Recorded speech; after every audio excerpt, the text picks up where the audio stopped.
think this machine's from the early 2000s. So that's a first shunt. That big badass wheels on the back of the topper.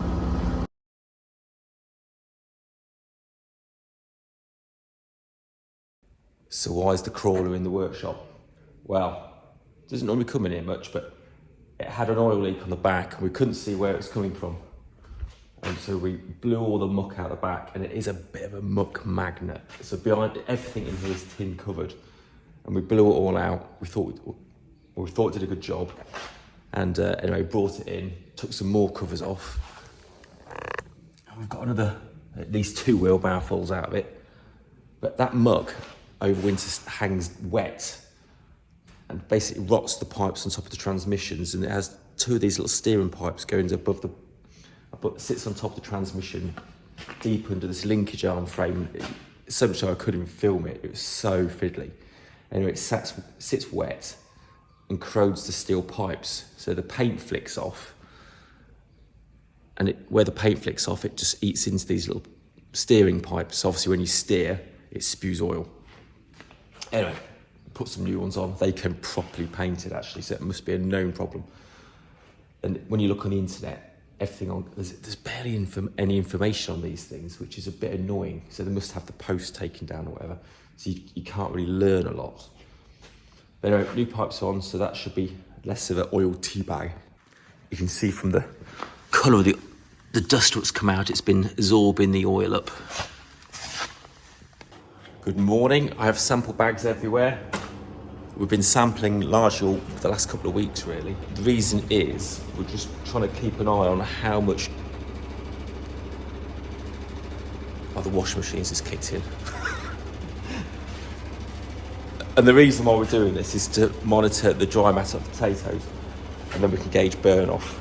It's quite high risk at the minute because it's so dry.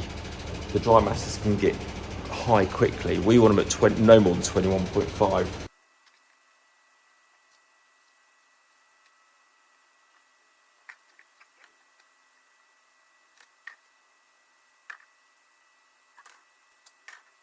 So in the basket there's 3.63 kilos.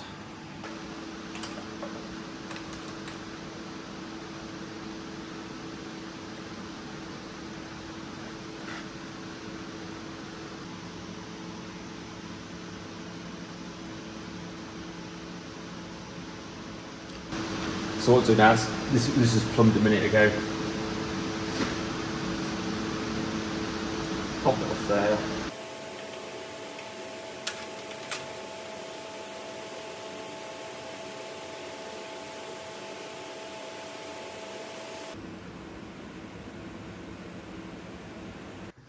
Carefully pull this out.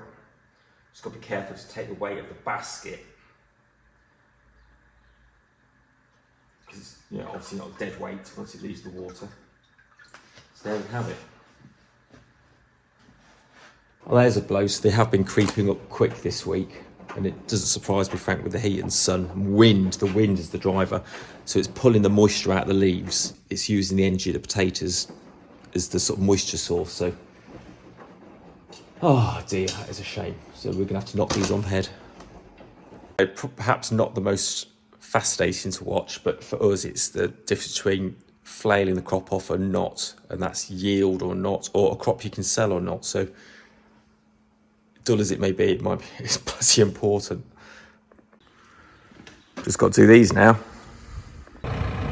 So I was just reversing out the field, perhaps 400 metres. Incredibly hard on these reels because they're such short wheelbases. This really sorts people's tempers out doing this. That's a first shunt. That's a first shunt in 200 metres.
now out on the tractor flailing.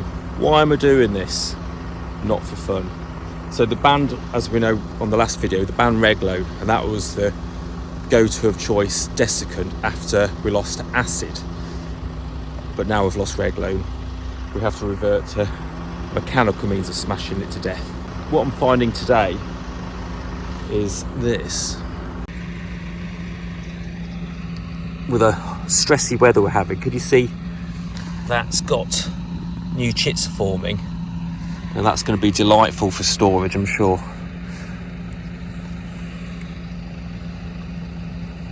So it's basically trying to reproduce already. Now these have been heavily watered, so if there's anything low risk, you'd think it was these.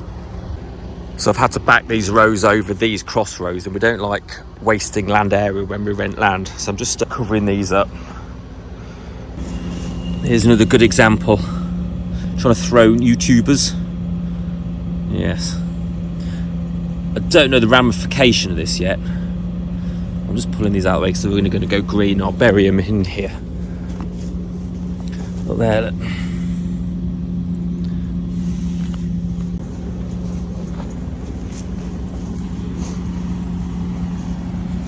Oh, you bury them and you're trying to find more soil and you end up digging the good ones out. Nice tates in there though.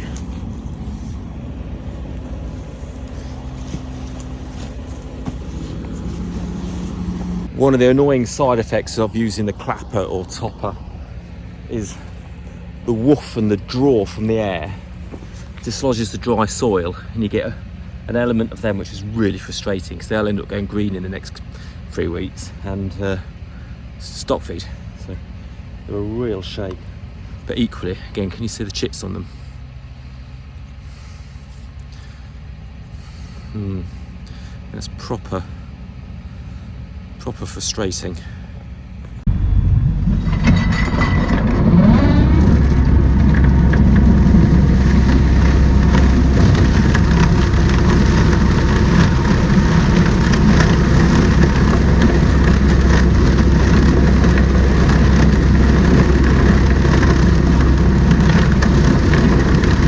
So David, tell me why I've got all these big badass wheels on the back of your clapper. It's to look cool. What they do, they squash the row. Let me show you what the row looks like before it's topped. In the tops of the row, you'll get these cracks. And these have had some rain, so they've actually largely closed up. But that crack, you can very often see green ones. So when the foliage is gone, it lets the light in, and any potatoes visible in these cracks will go green. So remember the crack is there. And as the wheel skips along here, amazingly, it literally seals the crack up. It's quite incredible. You wouldn't have thought just a wheel running on top of the row would seal all those cracks. You can just about see where it was there. It's just enough. And that won't cause tuber damage per se, but it seals that crack. It does a marvellous job. You'll barely see a crack in the row there. Just about see where it was there. But yeah, that's what the wheels do. So yeah.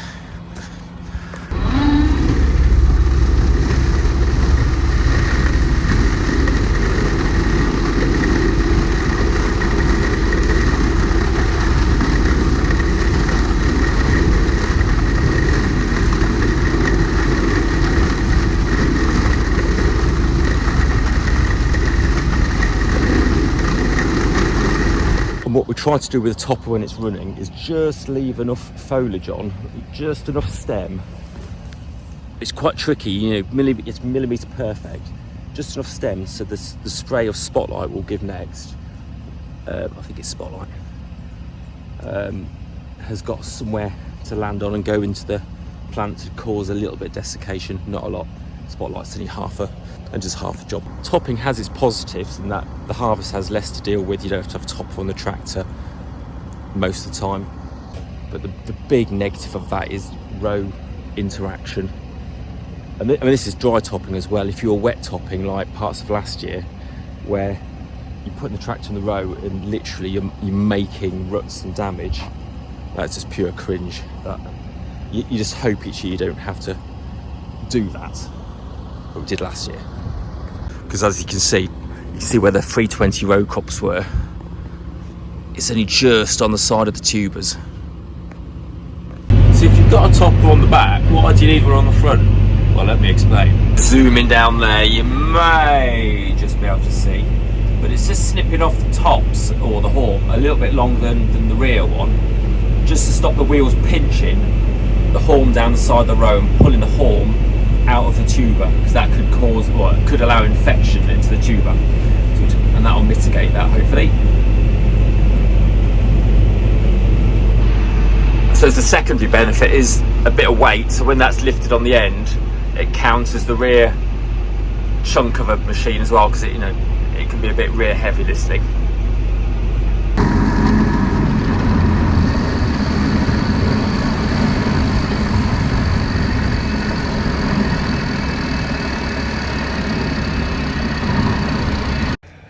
So on the right we have Russens come in to do some muck spreading.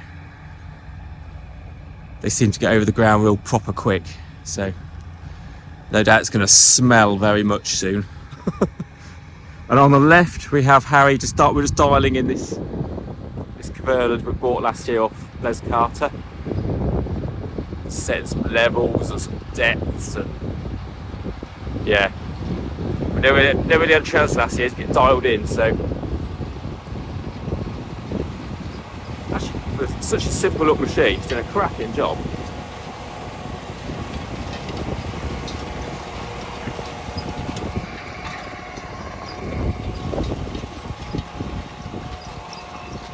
Well out of vogue now.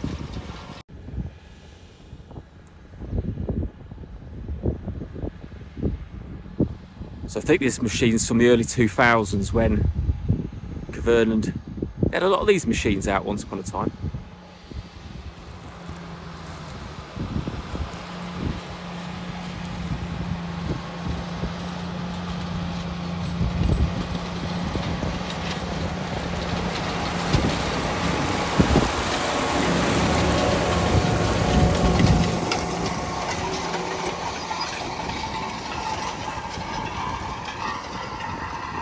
So everything was set full depth, and we dropped it in work and the tractor just stopped. So I've been eking it all out of the ground.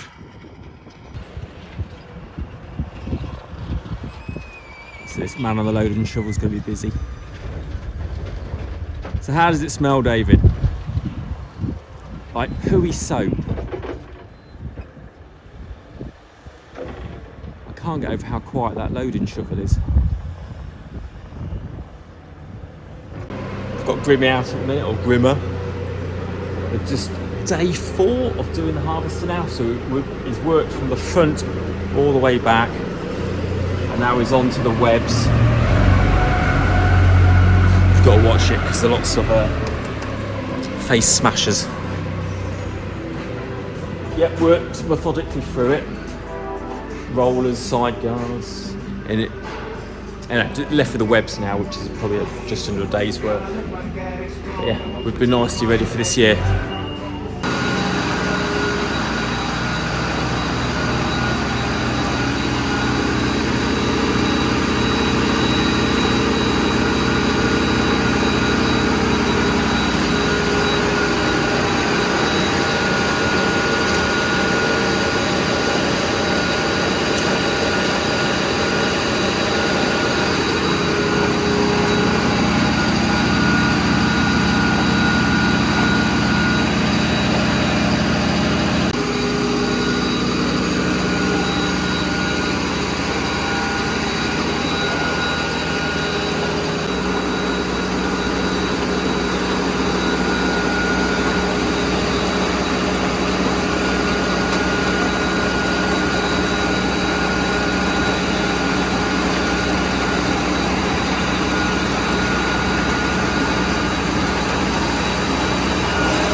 Just giving it a final run up now. So just done some motor seals on a motor that side. What it was doing is filling the gearbox up with oil coming out of the breather. Just making sure the motor's going the right way around. And I think it's about there.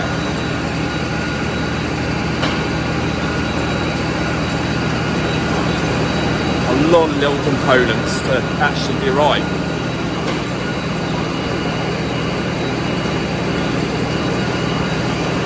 That's my squeak. That squeak's been with me for 10 years now.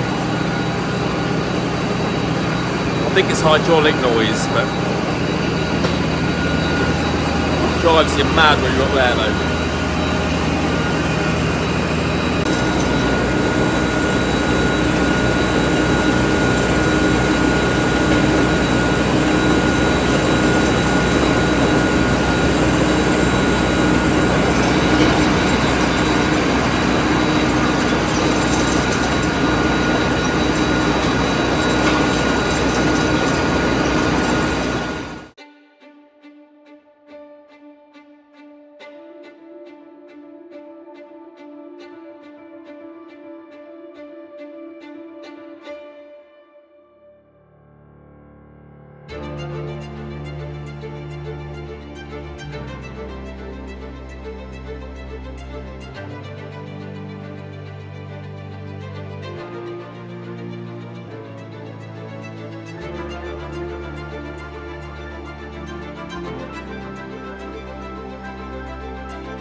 So we have some baked soil here, and so Max is out here with this old Gaucho press, and this is to squeeze it down so it's more receptive to the rainwater,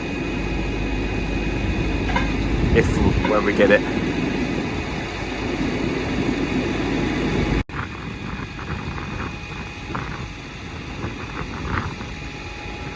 I don't know if Gaucho's still going.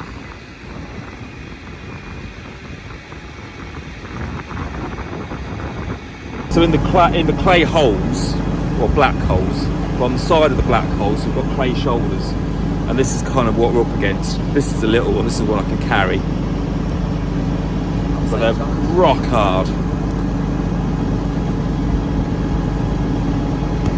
There's no moisture left at all. It was a little bit, we normally pull this machine behind the sumo, but it was actually, when we sumoed it, it was plenty moist enough, believe it or not. When in some parts, not all of it. So yeah, Max is going to do it. Yeah. Oh, we got it. We're just pressing it down to seal it up.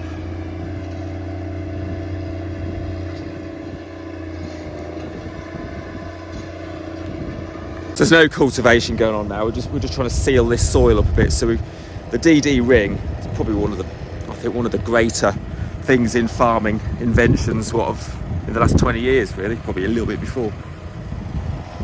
God, they do a good job.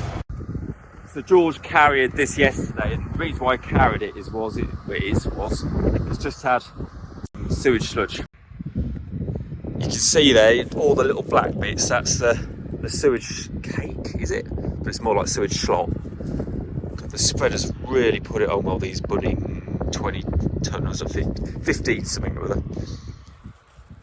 It's just nicely tilled over the discs now, and you just can't see any at all. Hopefully it'll stop the smell and get it washed in for the bacterium in the soil, get them fed.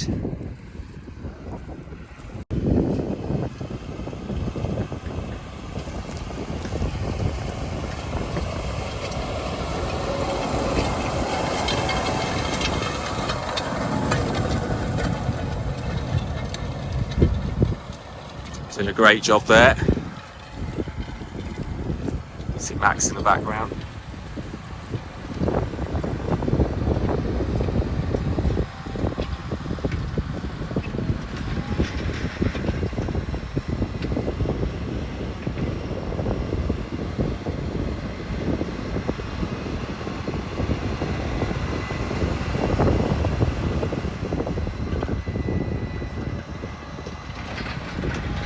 So we're running on that machine on Terry Birch legs because the sumo one's boiling out too much. So these Terry Birch ones with Horsch openers, just a bit kinder on the boil out. Still got the lift, but not the boil. Well, I've just ran, not as fit as I should be. So it's definitely the year for the discs, because as we can see here, anything leg based as dry as this is making it quite cobbly, and we would pull the press behind that, but it's behind that cobbly stuff. Woo. But we've got a lot of water compaction here. This is quite poorly, well, the drainage in here is knackered, so we've got to put a deep leg through it to pull the water pan out. I mean, some part, well, the bit where I stood now had over 2 foot of water in it.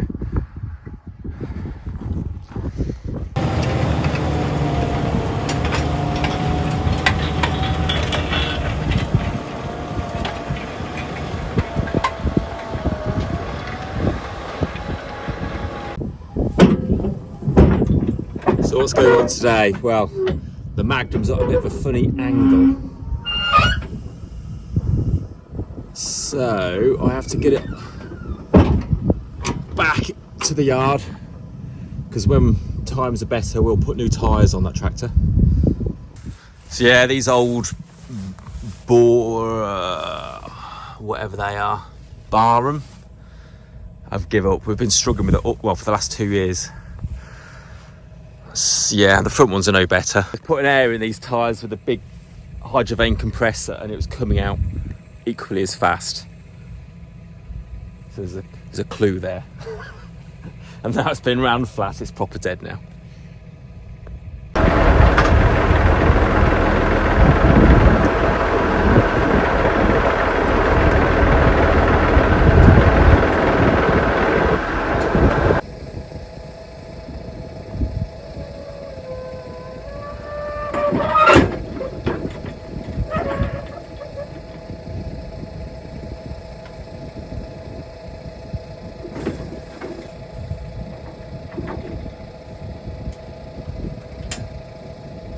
Big beast is on, we're off. There we go.